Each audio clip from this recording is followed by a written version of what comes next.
Engagement que nous avons pris auprès des plus hautes autorités du Mali, qui à la suite du forum Russie-Afrique se sont engagés donc à rendre notre coopération à un niveau stratégique, comme en témoigne l'excellence donc de cette relation dans le domaine de la sécurité et dans le domaine diplomatique.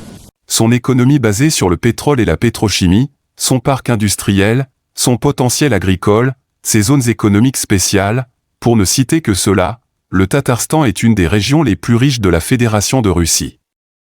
Des pneumatiques aux camions de la célèbre marque Kamaz, des hélicoptères aux avions de type Tupolev en passant par les technologies digitales, la gamme de produits industriels fabriqués ici est très variée.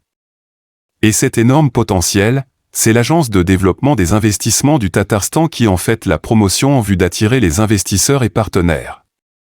La délégation malienne a été largement édifiée au cours de son passage dans la salle de présentation, avec une immersion en 3D dans l'économie du pays. Le Tatarstan qui représente plus de 36% du PIB, qui a fondé son développement à travers l'exploitation du pétrole. Donc à partir de ce produit minéral, ils ont développé les industries chimiques, les industries de construction, les industries électroniques et tout ce que nous voyons aujourd'hui, jusqu'à ce qu'ils représentent donc un pourcentage aussi important du PIB de la Fédération de Russie.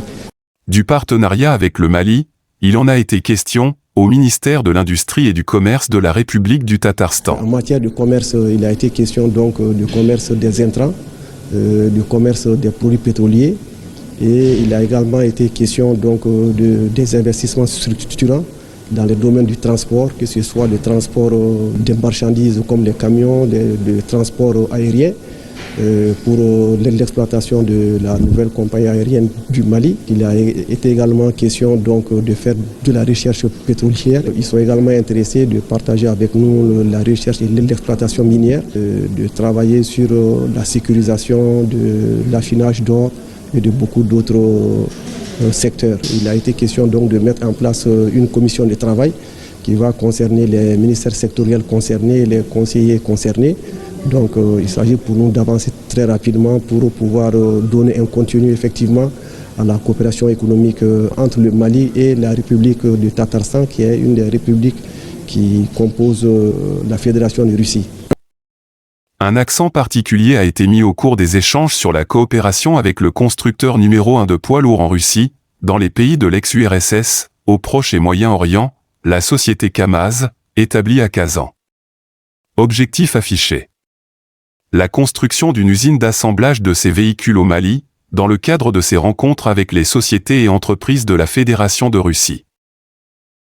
À Bamako, des rencontres se sont tenues entre les ministères et les conseils maliens des transporteurs routiers et l'OPECOM, c'est-à-dire l'organisation patronale des entreprises de construction du Mali.